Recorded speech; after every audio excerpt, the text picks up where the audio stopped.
ঠিক আছে ঘুমাই থাকো, সকালে বুঝবা। সকাল হয়ে যায়, স্ত্রীর যখন ঘুম ভাঙে, স্ত্রী এবার স্বামীর হাতটা ধইরা বলে, স্বামী আমার মাফ করে দাও, এতটা বছর তোমার ঘর করলাম, এতটা সংসার তোমার কাছে করলাম, যদি কোনো বেয়াদবি হয়ে থাকে ক্ষমা করে দিও, আর যদি কোনো হক যদি নষ্ট করে থাকি, হক আদায়ে যদি কোনো ত্রুটি হয়ে থাকে, তুমি আমাকে মাফ করে আজকে চিরতরে তুমি আমাকে বিদায় দিয়ে দাও। স্বামী এবার বললেন, বিবি কি হয়েছে তোমার? হঠাৎ করে স্বপ্নে কোনো কিছু দেখেছো কিনা? সকাল সকাল তুমি এরকম কথা কেন বলো? স্ত্রী বললেন, স্বামী আজকে বহু বছর হয়ে যায় আপনার সংসারে আমি আসলাম, আসার পর আপনার সংসারে আমি কোনো অভাব দেখি নাই, খাদ্যের অভাব আমি দেখি নাই, পোশাকের অভাব আমি দেখি নাই, ঘর বাড়ি জায়গা জমি কোনো কিছুর অভাব আমি দেখি নাই। এত সুখে আপনি আমাকে রাখছেন, এত নাজ নিয়ামতের মধ্যে আপনি আমাকে সকাল থেকে সন্ধ্যায় ডুবিয়ে রাখছেন গো স্বামী। আজকে বহু বছর পর আপনার ফসল কম হওয়ার কারণে 10 মাসের খাবার 2 মাসের খাবার শর্ট হওয়ার কারণে আপনার টেনশনে ঘুম হয় না, পেরেশানি আর পেরেশানি, অন্তরে কোনো সুখ নাই। আর ওইদিকে দেখেন মুহাম্মদের আদর্শে আদর্শবান মানুষগুলো, তাদের ঘরের মধ্যে খাবার নাই, যার ঘরে 3 দিনের খাবার সে খাবার নেয় না, 2 দিনের খাবার সেও খাবার নেয় না, এমনকি যার কোনো কিছুই নাই তারও খাবারের কোনো টেনশন নাই। ও স্বামী, বুঝা গেল আপনার ধর্মে থাকলে, আপনার কাছে থাকলে খাবারের টেনশন করতে হয়। আর ওই যে মুসলমান, ওই যে গরিব সাহাবীগুলো, ওই গরিব সাহাবীর নেতা যিনি মুহাম্মদ, আর ওই মুহাম্মদের আদর্শে আদর্শবান হইলে তার সংসারে গেলে, তার রাষ্ট্রে গেলে, তার মাথা হাতে গেলে হয়তো আমার টাকা থাকবে না, সম্পদ থাকবে না, খাদ্যের অভাব থাকবে, কিন্তু অন্তরে প্রশান্তির অভাব হবে না। ও স্বামী, আমি এখনই আর দেরি করতে চাই না, এখনই যেতে চাই, মুহাম্মদের হাতে হাত রেখে আমি কালিমা পড়ে মুসলমান হয়ে যেতে চাই। এই কথা বলার সাথে সাথে স্বামী এবার স্ত্রীর হাতটা ধরে বলে, প্রাণের বিবি রে, যদি কথা যদি এমনই হয়, এটা এমন করে কোনোদিন চিন্তা আমি করি নাই, এইভাবে কোনোদিন তো আমি চিন্তা করি নাই। যদি এটা সত্য হয়ে থাকে তাহলে তুই একা নয়, আজকে আমি আর তুই স্বামী স্ত্রী একসাথে মুহাম্মদের কালিমা পড়ে মুসলমান হয়ে যাইব। ও মেরা নবী মেরা নবী মেরা নবী হ্যায়, ও মেরা নবী মেরা নবী মেরা নবী হ্যায়, বলেন না, ও মেরা নবী মেরা নবী মেরা নবী হ্যায়, ও মেরা নবী মেরা নবী মেরা নবী হ্যায়, ও जिसके लिए महफिल कौनैन सजी है, फिरदौस बरी जिसके उसीले से बनी है, ओ हाशमी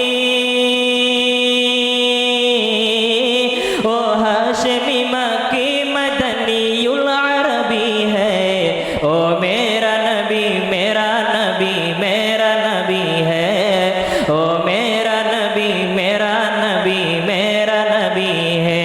कष्ट হয়, अहमद है मुहम्मद है वही खत्म रसूल है, मखदूम मुरावी है वही वाली कुल है, उस पर ही नजर सारे जमाने के लगी है, ओ मेरा नबी मेरा नबी मेरा नबी है, ओ मेरा नबी मेरा नबी मेरा नबी है। अल्लाह का फरमान अलम नशरह लका सदरा গ্রহণ করতে হবে। অন্যান্য মানুষের আদর্শ, অন্যান্য মানুষের শিক্ষা, অন্যান্য মানুষের দেখানো দিক নির্দেশনা কেন গ্রহণ করা যাবে না? একমাত্র আমার আপনার নবীর আদর্শকে কেন গ্রহণ করতে হবে? এটাই হচ্ছে আজকের আলোচ্য বিষয়, যে আমাদের মানব জীবনে, বিশেষ করে মুসলিম জীবনে, ইসলামী জীবনে একজন মানুষকে সফল হতে হলে অবশ্যই সেই মানুষটাকে আমার আপনার নবীর আনিত আদর্শ, তার সূচনা করে দেওয়া, তার দেখানো আদর্শ গ্রহণ করা ছাড়া পৃথিবীর কোনো মানুষের জীবন সফল হতে পারে না। ঠিক কিনা ভাই? সে যত পণ্ডিত হোক না কেন, যত জ্ঞানী হোক না কেন, যত শিক্ষিত হোক না কেন, যত নামধারী, যত ডিগ্রিধারী হোক না কেন, সে সফল হতে পারবে না যতক্ষণ না সে আমার নবীজির আদর্শে আদর্শবান হয়। ঠিক না? পৃথিবীর মধ্যে যত আদর্শ দেখেন, কোন আদর্শই কিন্তু মানুষকে সঠিক দিশা দেখাইতে পারেনি, ব্যর্থ হয়েছে। পৃথিবী ইতিহাস সেটা প্রমাণ করেও দিয়েছে। ইসলাম ছাড়া, কোরআন হাদিস ছাড়া যত রকমের মতামত রয়েছে, যত রকমের আদর্শ রয়েছে, যত রকমের তন্ত্র মন্ত্র রয়েছে, কোনোটাই সফল হতে পারেনি। এটা পৃথিবীর ইতিহাস, এটা প্রমাণিত। যারাই কিনা আমার আপনার নবীজির আদর্শে নিজেদের জীবনটাকে পরিচালনা করেছে, কোরআন সুন্নাহ মোতাবেক জীবন পরিচালনা করেছে, ওই মানুষগুলো ধন সম্পদ কম হতে পারে, ওই মানুষগুলো দেখতে অসুন্দর হতে পারে, ওই মানুষ ক্ষমতা নাও থাকতে পারে, কিন্তু ওই মানুষগুলো জীবনটাকে আল্লাহ পাক সাজিয়ে দিয়েছেন। সুবহানাল্লাহ। আল্লাহ বলেন, লাকাদ কানা লাকুম ফি রাসূলিল্লাহ, লাকাদ কানা লাকুম ফি রাসূলিল্লাহি উসওয়াতুন হাসানাহ। ও দুনিয়ার মানুষের দল, অবশ্যই অবশ্যই তোমাদের জন্য, তোমার জন্য আমার নবীর মধ্যে গ্রহণ করার মতো উত্তম আদর্শ আমি দিয়ে দিয়েছি। উত্তম আদর্শ।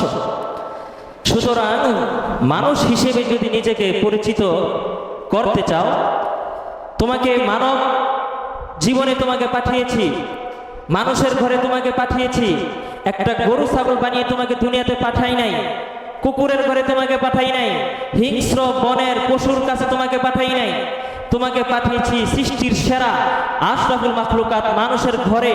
তোমাকে মানুষ হিসেবে আমি আল্লাহ পাঠিয়েছি। তবে জেনে রেখো, একটা গরুকে গরু হওয়ার জন্য তাকে সাধনা করতে হয় না, একটা কুকুরের বাচ্চাকে কুকুর হওয়ার জন্য তার সাধনা করতে হয় না, একটা বিড়ালের বাচ্চাকে বিড়াল হওয়ার জন্য কোনোদিন সাধনা করতে হয় না, বাঘের বাচ্চাকে বাঘ হওয়ার জন্য সাধনা করতে হয় না। ও মানুষ, আশরাফুল মাখলুকাত সৃষ্টির সেরা আমি তোমাকে পাঠিয়েছি, মানবের গর্ভে তোমাকে আমি পাঠিয়েছি। তবে হ্যাঁ, জন্ম লাভ করলেই কিন্তু মানুষ হওয়া কথা বলে যায় না, অবশ্যই তোমাকে আমরণ চেষ্টা সাধনা তোমাকে করতে হবে মানুষ হওয়ার জন্য। কথা বলেন ঠিক কি না? আল্লাহ বলেন, তুমি যদি মানুষ হইতে চাও, মানুষ হিসেবে নিজেকে যদি তুমি গড়ে তুলতে চাও, তাহলে অবশ্যই অবশ্যই তোমার জন্য ওয়াজিব হয়ে যায় আমার নবীর আদর্শকে গ্রহণ করা। বলেন সুবহানাল্লাহ। ও মুসলমান ভাইরা রে আমার, আমার নবীর আদর্শ ছাড়া ভিন্ন আদর্শে যারা নিজেদের জীবনটাকে সাজিয়েছে, ভিন্ন শিক্ষায় যারা নিজেদেরকে শিক্ষিত বানিয়েছে, কোন শিক্ষা কোন আদর্শে কোনো মানুষকে কিন্তু আসল মানুষ বানাইতে পারে নাই। সমাজের মধ্যে আপনারা দেখেন, স্বাধীন দেশে সচেতন নাগরিক আপনারা, অনেক সময় অনেক নিউজ কিন্তু আপনারা পত্রপত্রিকার মধ্যে দেখেন। অনেক বছর আগে এক পুলিশ কর্মকর্তা, তার স্বামীও পুলিশ, তার স্ত্রীও পুলিশ, উভয়ে সরকারি কর্মকর্তা ছিলেন। তাদের আদরের একমাত্র কলিজার টুকরো একটা কন্যা সন্তান ছিল। এই কন্যাটাকে তারা দেশের বৃহত্তম প্রসিদ্ধ সুনামধন্য শিক্ষা প্রতিষ্ঠানে শিক্ষা অর্জন করিয়ে ডিগ্রিধারী, সার্টিফিকেটধারী, নামধারী অনেক শিক্ষিত বানিয়েছিল তাদের কন্যাটাকে। এমন আদরের দুলালী, ধনাঢ্য পরিবারের একমাত্র কন্যা, রাজধানীর উন্নত এলাকার মধ্যে ফ্ল্যাট ভাড়া নিয়ে কত সুন্দর বিলাসী জীবন যাপন করে। এত সত্ত্বেও এত ধনী, এত শিক্ষিত পরিবারে জন্মগ্রহণ করেছে। শিক্ষা অর্জন করার পর এই মেয়েটা একটা সময় মাদকাসক্ত হয়ে গিয়ে, নিজেদের সেন্সলেস হয়ে গিয়ে, নিজেদের স্বাভাবিক যে চিন্তা চেতনা ছিল, জ্ঞানটাকে বিকৃত হয়ে গিয়ে এক সময় নেশায় বিভোর হয়ে রাত্রিবেলা তার আপন মা এবং মায়ের গলা কেটে হত্যা করেছে। এই মেয়েটা দুনিয়ার জাগতিক শিক্ষায় শিক্ষিত, উচ্চতর ডিগ্রি লাভকারী মেয়েটা। নাম বললে অনেকে চিনে ফেলবেন, প্রায় 8-10 বছর আগের ঘটনা। বাবা মাও ধনী, বাবা মাও শিক্ষিত, বাবা মাও সম্ভ্রান্ত। এই সম্ভ্রান্ত বাবা মা তার সন্তানটাকেও, মেয়েটাকেও দুনিয়ার জাগতিক শিক্ষায় শিক্ষিত করেছে, দুনিয়ার মানুষের আদর্শে আদর্শবান করেছে। যার ফলশ্রুতিতে দেখা গিয়েছে তাদের কন্যা, আপন গর্ভের ধারণ করার যে কন্যা ছিল, পেটের সন্তান হয়ে মা বাবার গলার মধ্যে ছুরি ধরেছে। আজকে আমার এই দেশের মধ্যে, এই সোনার দেশে অনেক বৃদ্ধাশ্রম আছে না নাই? আছে না নাই?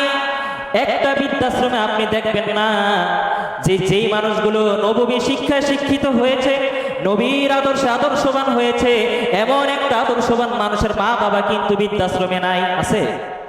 বৃদ্ধাশ্রমে আপনি দেখতে পাবেন অনেক বড় বড় আইনজীবীদের মা, অনেক বড় বড় কর্মজীবী সরকারি কর্মকর্তার মা, অনেক বড় বড় ইঞ্জিনিয়ারের মা, অনেক বড় বড় আইনজীবী, অনেক বড় বড় ক্ষমতাধর মানুষের মা বাবা বৃদ্ধাশ্রমে আছে না নাই? অনেক শিক্ষিত, অনেক জ্ঞানী, অনেক রকম সোশ্যাল মিডিয়ার মধ্যে তার নাম ডাক যশ খ্যাতি অভাব নাই, কিন্তু ওই লোকের মা বৃদ্ধাশ্রমে পাওয়া যায়। কিন্তু নবীর আদর্শে আদর্শবান হওয়া একটা গরিব মানুষের মা পর্যন্ত বৃদ্ধাশ্রমে দেখা যায় না। তাহলে সে তার সন্তানটাকে, বৃদ্ধাশ্রমে থাকা এই মা তার সন্তানটাকে যে শিক্ষা দিয়েছিল, যে আদর্শে আদর্শবান করে দিয়েছিল, ওই আদর্শ কিন্তু ওই সন্তানটাকে আসল সন্তান বানাইতে পারে না, সুসন্তান বানাইতে পারে না। এই যে সম্প্রতি গত 2 দিন আগে আপনারা হয়তো অনেকে দেখবেন আমার দেশের সোনার সন্তানগুলো, শিক্ষিত মেধাবী সন্তানগুলো কি কাজটা করছে। শিক্ষিত মেধাবী যাদের দিকে তাকিয়ে আগামী প্রজন্ম তাকিয়ে রয়েছে, যাদের দিকে ভবিষ্যৎ, যারা ভবিষ্যৎ কর্ণধার হবে, এই দেশের হাল চাল যারা ধরবে, দেশ নিয়ন্ত্রণ করবে যারা, পরিচালনা করবে যারা, এমন এই দেশের জাগতিক শিক্ষায় শিক্ষিত কিছু মেধাবী ছাত্ররা কিভাবে নির্মমভাবে, নির্দয়ভাবে, পাষাণের মতো একটা কুত্তাকে পর্যন্ত এইভাবে মারে না, যেইভাবে একজন মানুষ হয়ে আরেকজন মানুষকে গত কয়েকদিন আগে বিশ্ববিদ্যালয়ের হলের মধ্যে হত্যা করেছে। শিক্ষিত নামধারী মানুষ, মেধাবী, আইনজীবী, জ্ঞানজীবী যারা, বুদ্ধিজীবী যারা, যারা সম্ভ্রান্ত, যারা সভ্য জাতি, ভবিষ্যৎ মানুষগুলোকে পরিচালনা করার দায়িত্ব যাদের দিকে আমরা তাকিয়ে থাকি, এমন সুশীল সমাজ, এমন ভদ্রঘরের ভদ্র সন্তানগুলো হলের মধ্যে কিভাবে আরেকটা ভাইকে নির্মমভাবে হত্যা করেছে গত 2 দিন আগে। দাবির ছাত্র শিক্ষার্থী, বিশ্ববিদ্যালয়ের ফজলুল হক হলের মধ্যে ছাত্রগুলো আপনার বাহিরে খেলাধুলা করছিল, ছাত্রাবাসের মধ্য থেকে কয়েকটা ফোন চুরি হয়েছে। ফোন চুরি হওয়ার সময় তারা কাউকে দেখে নাই। রাত্রিবেলা ওই হলের মধ্যে একজন অচেনা মানুষকে তারা ঘুরতে দেখেছে, সন্দেহবশত ওই লোকটাকে তারা আটক করেছে। ইয়াং জেনারেশন একজন ছেলে, যুবক, এই ছেলেটাকে তারা আটক করে সন্দেহবশত ছেলেটাকে উড়াধুরা মায়। হলের শিক্ষার্থী প্রায় 25 থেকে 30 জন ছাত্র মিলে আরেকটা যুবককে মনে করে নির্দয়ভাবে পাষাণের মতো মারছে। জানে না, নিশ্চিত জানে না যে সে চুরি করছে, সন্দেহ করে তাকে মারছে। এক চোট মারার পর যখন ছেলেটা যখন বেহুশ হয়ে গেল, ছেলেটাকে চোখের মধ্যে পানি দিয়ে আবার বসাইছে। বসানোর পর ক্যান্টিনে নিয়ে গিয়ে তাকে আবার খাবার দিচ্ছে। খাবারও খাওয়ায়, আবার জিজ্ঞাসা করে খাবার কেমন। আপনারা দেখছেন না অনেকে, আবার জিজ্ঞাসা করে খাবার কেমন। খাবার শেষ, আবার দ্বিতীয় রাউন্ড তাকে মায়ের শুরু করে। মারতে মারতে এমন ভাবে নির্দয় মারে, আল্লাহর কসম ভিডিওটা দেখার পর আমার চোখের পানি আমি ধরে রাখতে পারিনি। অথচ এই ছেলেটা গত 1 বছর যাবৎ মানসিক ভারসাম্যহীন। 8 বছর আগে ওর বাবা রোড অ্যাক্সিডেন্টে মারা যায়, 5 বছর আগে ওর মা ক্যান্সারে আক্রান্ত হয়ে মারা যায়। গত বছর রমজানের 15 রোজার মধ্যে ওর ভাই, একমাত্র ভাই ছিল, বাবা হারাইয়া, মা হারাইয়া, একমাত্র বড় ভাইয়ের তত্ত্বাবধানে এই ছেলেটা ছিল। এই বড় ভাই গত বছর রমজানে মারা যায়। বড় ভাইটাকে হারাইয়া ছেলে শোক আর সহ্য করতে না পেরে মানসিক ভারসাম্য হারিয়ে ফেলে, যার ফলে ছেলেটা একটু পাগল পাগল টাইপের রাস্তাঘাটে উদ্ভ্রান্তের নে চলাফেরা করে। ওর আত্মীয় স্বজন যারা ছিল, দূরের আত্মীয়, ওর মামা ওকে পাবনায় এই মেন্টাল হসপিটাল ওকে ভর্তিও করা হয়েছিল। সেখান থেকে সেই ছেলেটা পালিয়ে চলে আসছে। আসার পর রাস্তাঘাটে বিভিন্ন জায়গায় উদ্ভ্রান্তের নে দিশেহারা হয়ে ভবে গুড়ের মতো হাঁটাচলা করে। এমন একটা পাগল প্রতিবন্ধী, বুদ্ধি প্রতিবন্ধী যে ছেলেটা, এই ছেলেটাকে আমার দেশের সোনার সন্তান যারা নিজেদেরকে শিক্ষিত সমাজ বলে দাবি করো, যারা নিজেদেরকে বুদ্ধিজীবী বলে দাবি করো, যারা নিজেদেরকে ভবিষ্যৎ আগাম প্রজন্মের তোমরা যারা দায়িত্বশীল মনে করো, এরকম দায়িত্বশীল মেধাবী মানুষের কাছে এরকম একজন পাগলের জীবন নিরাপত্তা হয় নাই, তাহলে বোঝা গেল তোমাদের হাতে ভবিষ্যৎ আমাদের দেশ নিরাপত্তা নয়। ঠিক কিনা ভাই? এদের হাতে একজন পাগলের জীবন নিরাপদ নয়। এই সমস্ত বুদ্ধিজীবী, এই সমস্ত তথাকথিত যারা এই সমন্বয়ক যারা রয়েছে, তোমাদের হাতে আগামী ভবিষ্যৎ আমার সোনার দেশ তোমাদের হাতে কশ্চিনকালও নিরাপদ হতে পারে না। কিসের দায়ে ভাই? সন্দেহ করে একটা ফোন চুরি হয়েছে। এই ফোনের কারণে এই ছেলেটাকে এমন ভাবে মারছে, শেষ পর্যন্ত ছেলেটা যখন একেবারে যায় অবস্থা, রূহ বের হওয়ার উপক্রম, ফ্লোরের মধ্যে ছেলেটা পড়ে আছে, আঙ্গুলগুলো সামান্য একটু নড়াচড়া করে, শ্বাস প্রশ্বাস কিছুটা চালু আছে। এমন অবস্থাতেও মোটা একটা লাঠি দিয়ে ছেলের হাতের নিচে, এই হাতের উপরে ফ্লোরে শুয়ে আছে, হাতের উপরে লাঠিটা দিয়ে এক পাশে একজন, আরেক পাশে আর দুই পাশে লাঠিটার মধ্যে দাঁড়াইয়া হাতটাকে চাপা দিচ্ছে। ছেলেটা কথা বলতে পারে না, মা মাকে চিৎকার দিবে, মা করতে পারে না। এমন একজন দুর্বল, অসহায়, এমন একটা ছেলে, প্রাণ যাবে অবস্থায়, এমন কঠিন মুহূর্তেও তাকে একটু সমবেদনা জানাবে তা নয়। এই আমার সোনার দেশের শিক্ষিত পোলাপান গুলো এই ছেলেটার হাতের মধ্যে লাঠি দিয়া দুইজন নৌজন টকবগে যুবক দাঁড়াইয়া বেলুনের মতো এরকম করে ছেলেকে পিষতেছে। এই ছেলের বিচার কে চাইবে? কারণ এই ছেলের বাবা নাই, ওর মা নাই যে ওর বিচার চাইবে। একমাত্র ভাই ছিল, বড় ভাই, সেই ভাইটাও নাই। এই ছেলের বিচার কে চাইবে? আজকে আমরা মানবতার খাতিরে, মানবতার দাবিদার হয়ে এই বাংলাদেশের নাগরিক হিসেবে, মুসলিম জাতি ভাই হিসেবে, আজকে এই এতিম মানুষ যাকে তোমরা নির্দয়ভাবে হত্যা করেছো, আজকে এই জামি মসজিদের এই মিম্বার থেকে আমরা প্রতিবাদ, তীব্র নিন্দা জানাই। যারা এই যে তোফাজ্জলের হত্যার মধ্যে, যারা এই অকারাংশের মধ্যে জড়িত ছিল, হত্যাকাণ্ডের প্রত্যেকটা আসামিকে চিহ্নিত করে এদেরকে কঠিন থেকে কঠিন শাস্তি দেয়া হোক। আর যদি না হয় তাহলে তোফাজ্জলের জন্য সারা বাংলাদেশের মানুষ ওর পরিবারের সদস্য হয়ে যাবে। ঠিক কিনা ভাই? ওর পরিবারের সদস্য হয়ে যাবে। তোমরা শিক্ষিত মানুষ, তোমরা মেধাবী, তোমরা সমন্বয়ক, তোমরা জাস্টিস করবা, তোমাদের দিকে মানুষগুলো তাকেই আছে, তোমরা একটা সুন্দর ভবিষ্যৎ আমাদেরকে উপহার দিবা। আর সেই জায়গার মধ্যে তোমরা রক্ষক হয়ে তোমরা বক্ষণ করতেছো, মুসলমান। তো বলতেছিলাম, ওরা যে শিক্ষাটা শিক্ষিত হয়েছে, যে শিক্ষা ওরা অর্জন করেছে, ওই শিক্ষা ওদেরকে মানুষ বানাইতে, কথা বলেন, পারে নাই। এটা কোনো শিক্ষা হতে পারে না। যে শিক্ষা একজন স্টুডেন্টের হাতের মধ্যে কলমের জায়গায় অস্ত্র উঠিয়ে দেয়, যে শিক্ষা অর্জন করলে একজন ছাত্র একজন মানুষকে খুন করে, যে শিক্ষায় শিক্ষিত হওয়ার পর একজন মেয়ে তার মা বাবাকে একসাথে গলা কেটে হত্যা করে, যে শিক্ষায় শিক্ষিত হওয়ার পর ঢাকা ভার্সিটির বিভিন্ন টিএসসি চত্বরগুলোর মধ্যে তারা অবাধে মেলামেশা, ফ্রি মিক্সিং টাইমে নারী পুরুষ অবাধে মেলামেশা করে, রাস্তাঘাটের মধ্যে পরিবেশ দূষণ করো, তোমরা কুকুরের মতো রাস্তাঘাটের মধ্যে তোমরা যারা ভালোবাসা নিবেদন করো, তোমরা যেই শিক্ষা অর্জন করেছো, এই শিক্ষায় যদিও নিজেদেরকে ডিগ্রিধারী মনে করো, যদিও নিজেদেরকে শিক্ষিত মনে করো, যদিও নিজেদেরকে ভদ্র পরিবারের ভদ্র সন্তান দাবি করো, ও মুসলমান জেনে রাখো, তোমরা যতই নিজেদেরকে শিক্ষিত বলো, যতই নিজেদেরকে মানুষ বলো, আল্লাহ এবং তার রাসূলের ভাষ্য অনুযায়ী তুমি মানুষই হতে পারো নাই। তুমি মানুষই হতে পারো নাই। শিক্ষিত হওয়া তো আরো দূরে, শিক্ষিত হওয়া এটা আরো অনেক দূরে। তুমি মানুষই হতে পারো নাই। কারণ তুমি কেমন শিক্ষা অর্জন করেছো, যে শিক্ষা অর্জন করার পর তুমি আরেকজন মানুষকে, নিরপরাধ মানুষকে মারলাম। আমার কথা হলো, তোফাজ্জল কি সেটা আমার দেখার বিষয় না, কে মারছে সেটাও দেখার বিষয় নয়। এখানে মারবে কেন? একজন মানুষ হয়ে তুমি আরেকজন মানুষকে হত্যা করার অধিকার তোমাকে কে দিয়েছে?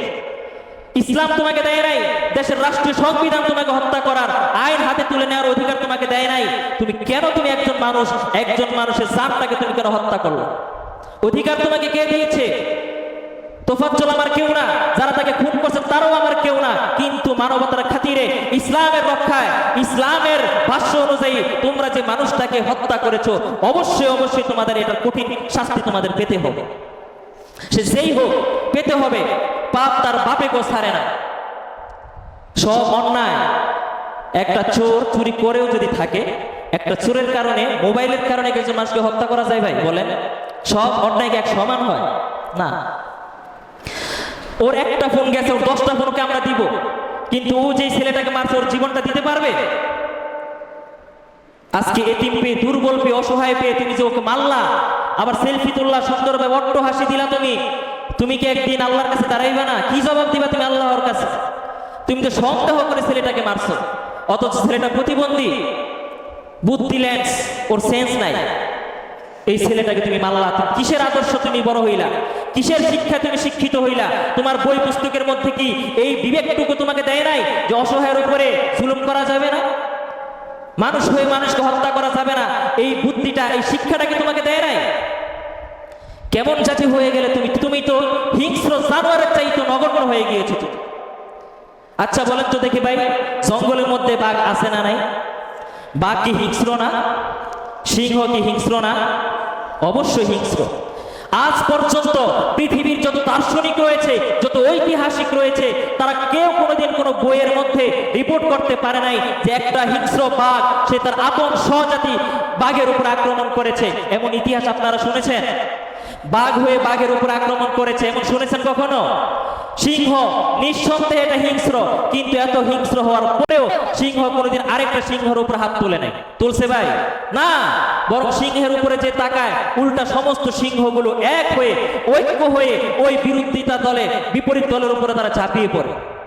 তারা যত হিংস্র হোক না কেন নিজ নিজ জায়গায় তারা হিংস্র, কিন্তু কোনোদিন কোনো বাঘ, কোনোদিন কোনো সিংহ, কোনোদিন কোনো শিয়াল, কোনোদিন কোনো কুকুর তাদের নিজের সহজাতির উপর আক্রমণ করে না।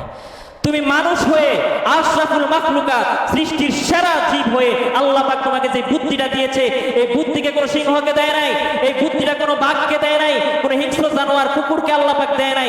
তোমাকে যে বিবেক দিয়েছে, তোমাকে যে সেন্স দিয়েছে, এই সেন্স নেওয়ার পরেও, দুনিয়ার জাগতিক শিক্ষা গ্রহণ করার পরেও তুমি জাতি হয়ে নিজের সহজাতির উপরে তুমি আক্রমণ করেছো। সুতরাং বোঝা গেল তুমি দুনিয়া মানবের ঘরে জন্ম লাভ করেছো।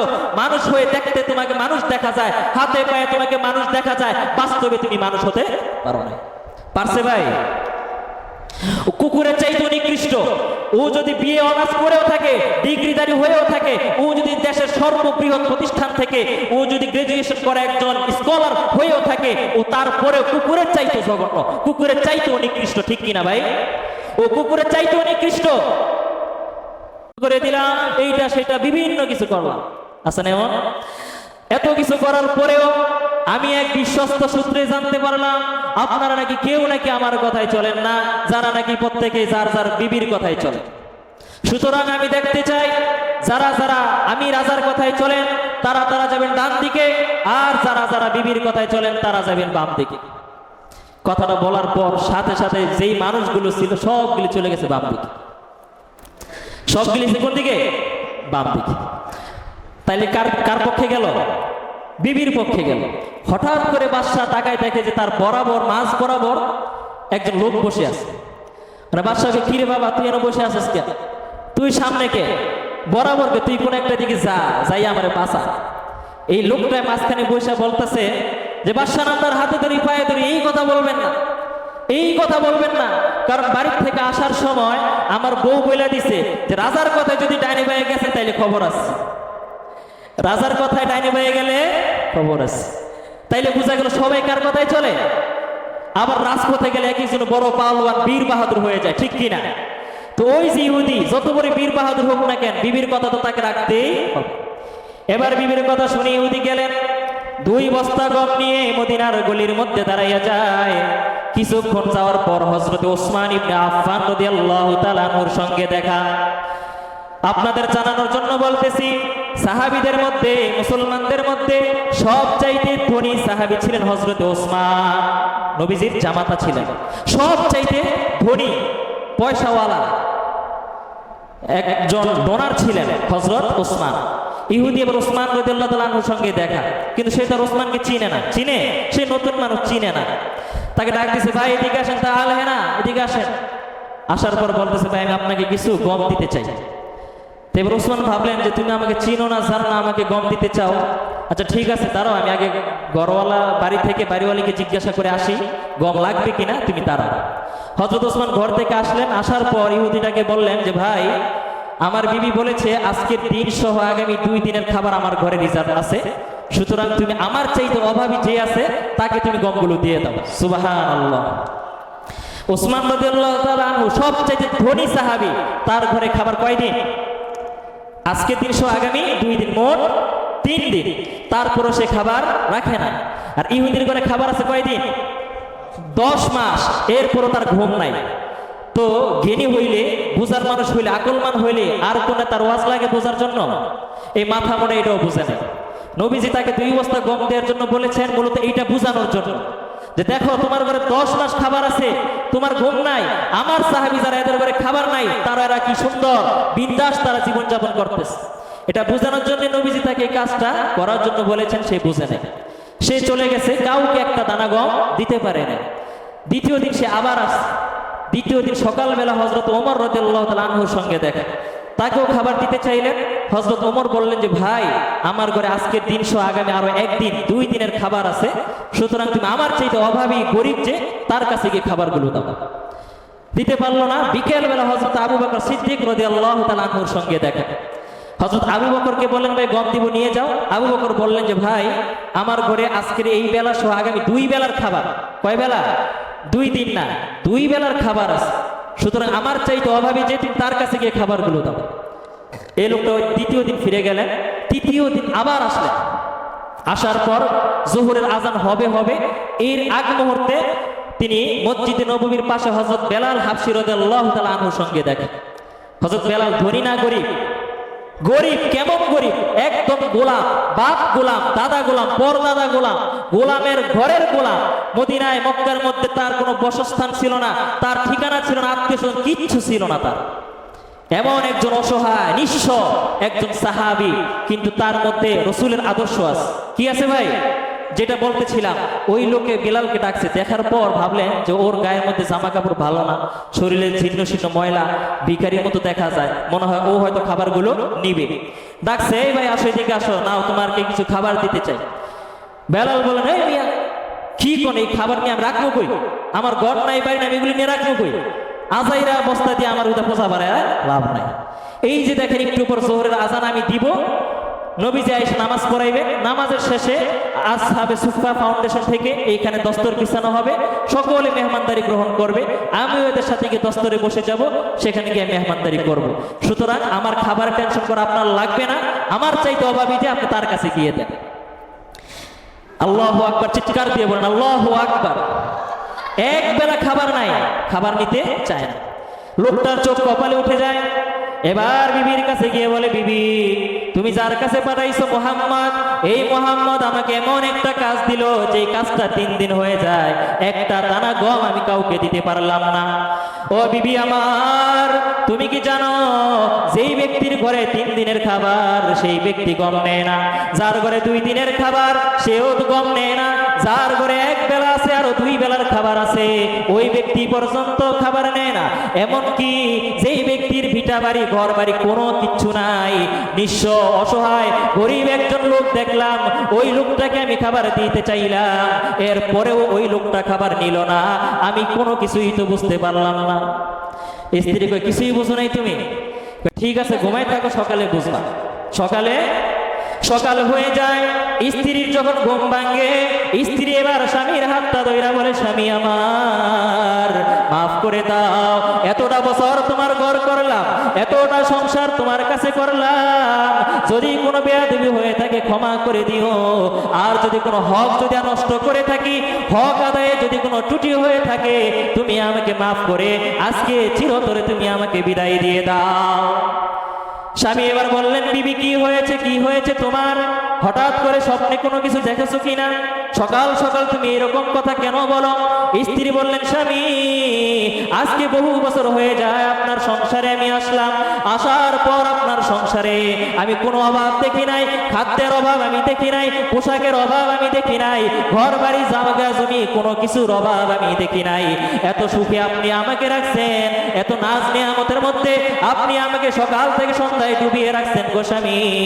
আজকে বহু বছর পর আপনার ফসল কম হওয়ার কারণে 10 মাসের খাবার 2 মাসের খাবার শর্ট হওয়ার কারণে আপনার টেনশনে ঘুম হয় না, পেরেশানি আর পেরেশানি, অন্তরে কোনো সুখ নাই।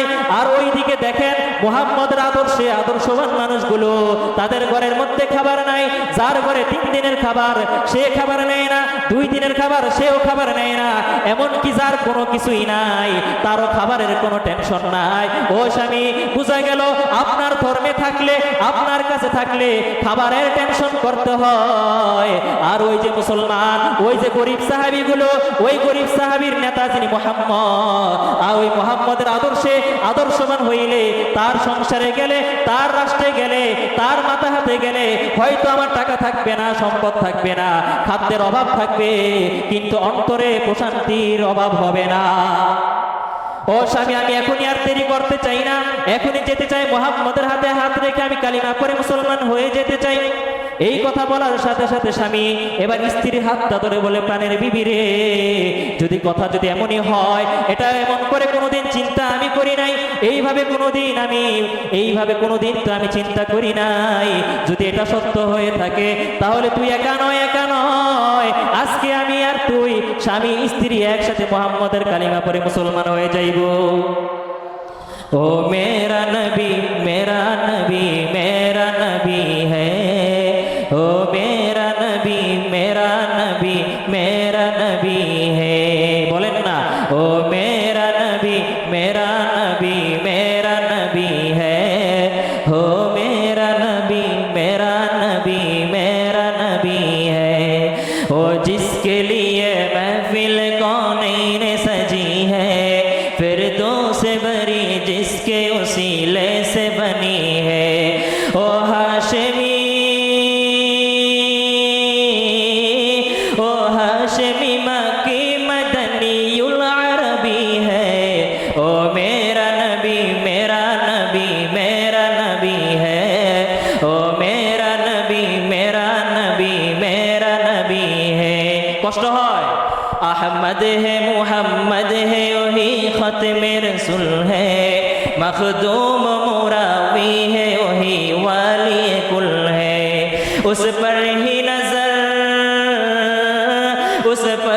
नजर सारे जमाने के लगी है, ओ मेरा नबी मेरा नबी मेरा नबी है, ओ मेरा नबी मेरा नबी मेरा नबी है।